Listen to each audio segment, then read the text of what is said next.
বিসমিল্লাহ রহমান রহিম। দেশ ও প্রবাসে যে যেখান থেকে শুনছেন সবাইকে শুভেচ্ছা, সবাইকে সালাম। আসসালামু আলাইকুম রহমতুল্লাহি আবরাকাতু। প্রিয় দেশবাসী, আসুন জেনে নেই রুবেলা থেকে বাঁচার উপায়। আজ সারা দেশে মহামারী আকারে রুবেলা ছড়িয়ে পড়েছে।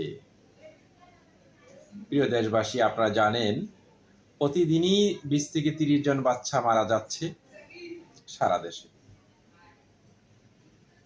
তাহলে করণীয় কি? করণীয় হলো একটাই, যিনি পাঠিয়েছেন তিনি আবার বলেছেন সেবা গ্রহণ করতে। সেই সেবার মধ্যে রয়েছে শিশুর 9 মাস পূর্ণ হলে রুবেলা MR প্রথম ডোজ এবং 15 মাস পূর্ণ হলে দ্বিতীয় ডোজ টিকা নিশ্চিত করতে হবে। 2 বছর কম বয়সী যে সকল শিশু রুবেলা MR টিকা এখনো গ্রহণ করেনি তাদের জন্য অতি দ্রুত এই টিকা নিশ্চিত করুন। সরকারের কিছু অবহেলা রয়েছে।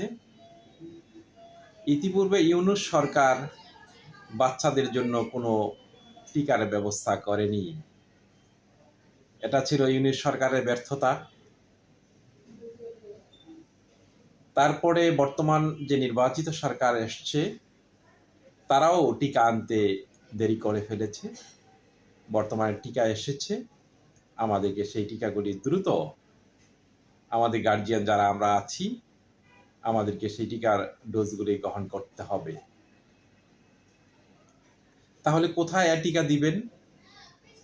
নিয়মিত টিকাদান কার্যক্রম রুবেলা MR টিকা দেওয়া হয়। আপনার নিকটস্থ EPI কেন্দ্র থেকে শিশুর টিকা নিন। মনে রাখবেন, সম্পূর্ণ সুরক্ষা পেতে আপনার শিশুকে অবশ্যই সময় মতো 2 ডোজ টিকা দিতে হবে।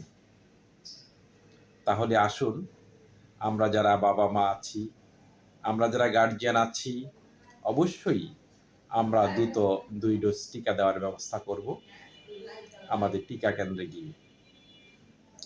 মনে রাখবেন, স্বাস্থ্যই সকল সুখের মূল। আমাদের বাচ্চাদের স্বাস্থ্যকে সুরক্ষা রাখার জন্য, সুস্থ রাখার জন্য অবশ্যই আমাদের এই রুবেলা টিকার সাথে সাথে অন্যান্য টিকাগুলিও আপনাদের বাচ্চাদের দিতে হবে। তাহলে সেই টিকা দেওয়ার জন্য অবশ্যই দ্রুত আপনার টিকাদান কেন্দ্রে যোগাযোগ করার জন্য অনুরোধ রইল। পরিশেষে স্পেশালাইজড মেডিকেল কেয়ার হাসপাতাল মাতুয়াইলের পক্ষ থেকে সকলের সুস্বাস্থ্য কামনা করে, সকলের মঙ্গল কামনা করে আমরা কথা শেষ করতে চাই। আমাদের রয়েছে ICU, NICU, CCU, PICU, NICU। আমরা PICU-তে সেই রুবেলা রোগীদের সেবা দিয়ে থাকি। পর্যাপ্ত PICU না থাকার কারণে আমরাও সেবাই দিতে পারি না।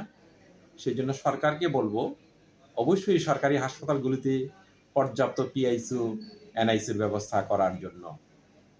সবাইকে আবারও শুভেচ্ছা জানিয়ে, সালাম জানিয়ে আমাদের কথা শেষ করতে চাই। আসসালামু আলাইকুম ওয়া রাহমাতুল্লাহি ওয়া বারাকাতুহু।